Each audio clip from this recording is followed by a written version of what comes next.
to Austin to meet some friends. I live in Louisiana, so it was a long drive. On the last day, my old school friend Tom replied to my Instagram story. He said he lived just 1 hour away and invited me to stop by his house.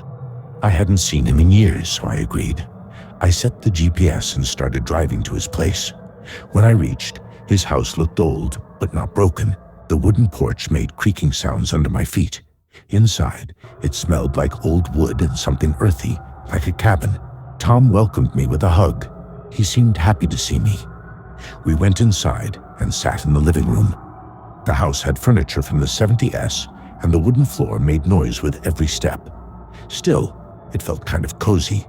Tom poured whiskey for us. He always liked whiskey in school too.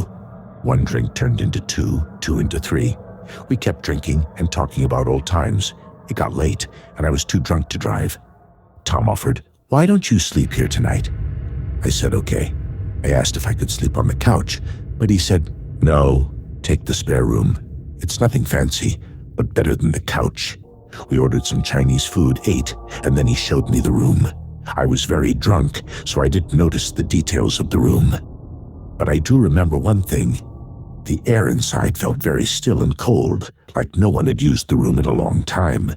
I fell on the bed and passed out. In the middle of the night, I woke up. My mouth was dry, head spinning. The room was dark, except for a little moonlight coming in through the window blinds.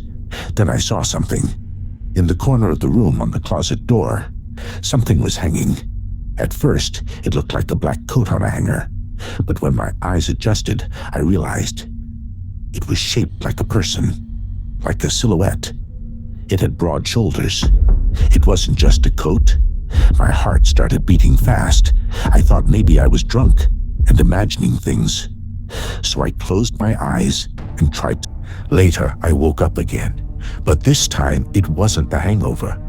It was a sound, a slow, soft creaking, like someone walking on old wood. I opened my eyes. The coat, the shadow, was gone. I sat up quickly, feeling dizzy. My heart was racing. There was nothing in the corner now. I got up and ran to Tom's room. He was fast asleep. I shook him until he woke up. I said, "The coat in the room, the one hanging on the closet, it looked like a person." Tom looked confused. Then he said something that shocked me. "I don't own a trench coat, and I don't have a coat rack in that room." We checked the house. I asked him to come with me. We checked the room. Nothing was there now. We searched the whole house, every room, closet, corner, door, and window. Nothing strange. No signs of entry. No coat. Tom said maybe I saw it in a dream or I was half asleep. I wanted to believe that. I really did. But I knew what I saw. The next morning, as soon as the sun came up, I packed my things and left the house. The whole drive back to Louisiana, I kept thinking, who or what was in that room with me? It looked like a coat, but it stood like a person. And in the morning, it was gone. Last year, when I was 18, I went on a road trip with my parents and my best friend, Anna. We were driving in Sweden, planning to visit a theme park and camp for a night. We hadn't booked a campsite in advance, so when we got there, everything was full because of a big soccer tournament happening nearby. We had no choice.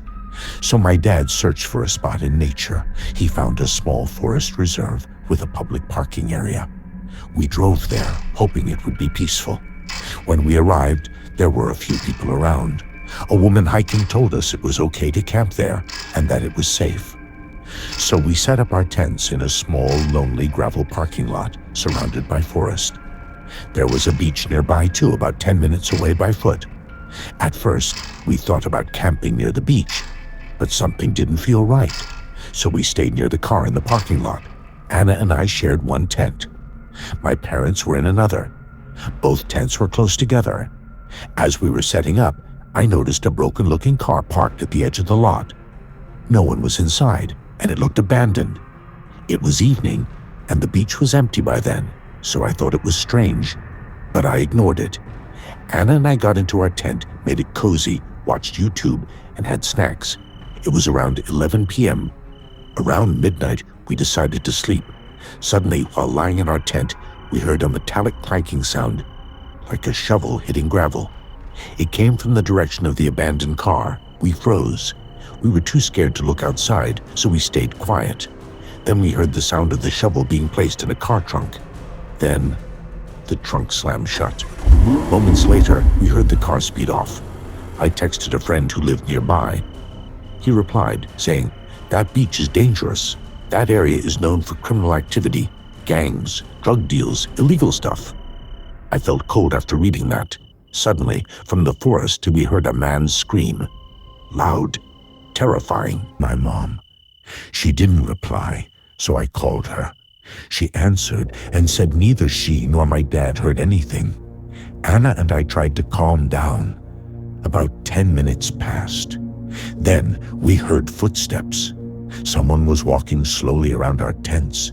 They circled our tent, then my parents' tent, then around our car. We were frozen with fear. Suddenly, the same car from earlier came back. Its headlights lit up our tent. Anna and I laid flat, hoping we wouldn't be seen. Then we heard the car door slam shut, and the car drove away again.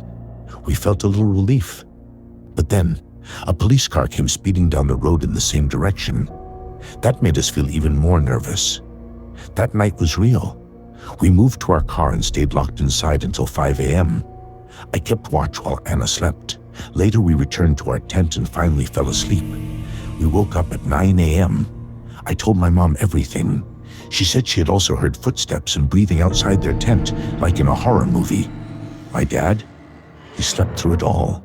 The truth about that forest. Later that day, I searched online about the forest. What I found was terrifying.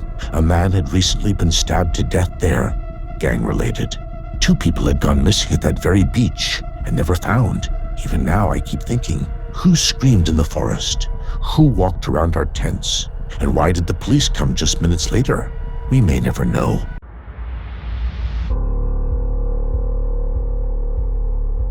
This story happened when I was just 6 years old. I still remember it very clearly, even today. At that time, I lived with my parents and my older brother, Keith, who was 8.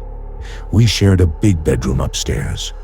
Our parents' room was downstairs on the first floor.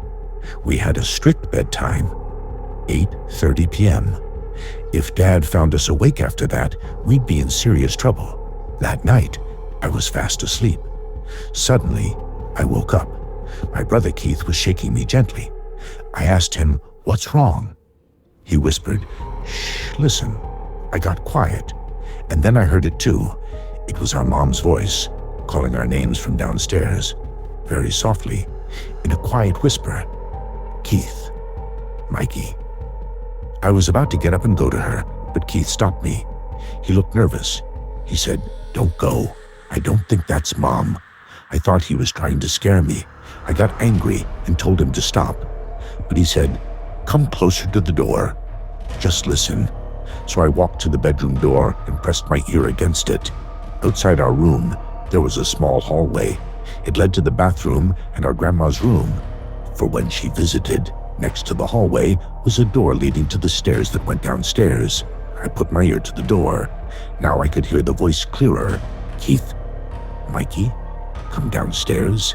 He told Keith, "See, that's Mom." He replied, "No, it's not." I opened the door. Even though I was scared, I unlocked the door to the stairs. I opened it just a little, very slowly, and looked down. And there, at the bottom of the stairs, I saw it. A woman, standing there, in the dark. But as soon as I saw her, I knew. That was not our Mom. She looked up at me and smiled. Then she said, "Hi, sweetie. Come downstairs." I slammed the door shut, locked it, ran back to our bedroom and locked that too. I started crying. Keith whispered, "I told you." We didn't know what to do, so we came up with a plan. We counted to 3. And then both of us started screaming and stomping on the floor as loud as we could. Within seconds, we heard our parents running upstairs. They knocked on the locked door. Our dad sounded angry at first. But when we opened it, and they saw my tears and our faces, they knew something was wrong. We told them everything. My mom looked really worried. She said, "I wasn't downstairs. I didn't call you. I never said your names." She asked what the woman looked like, but we couldn't describe her, only that she was standing at the bottom of the stairs. My dad immediately ran downstairs to check the house. A few minutes later, the doorbell rang. We looked out the window. It was a police car. What did our parents know? We begged our parents to tell us who it was, but they always said, "We don't know." They told us they were proud that we didn't go downstairs. Even years later, when I asked them again, they still shrugged it off as some random intruder, but something never made sense. How did that woman know our names?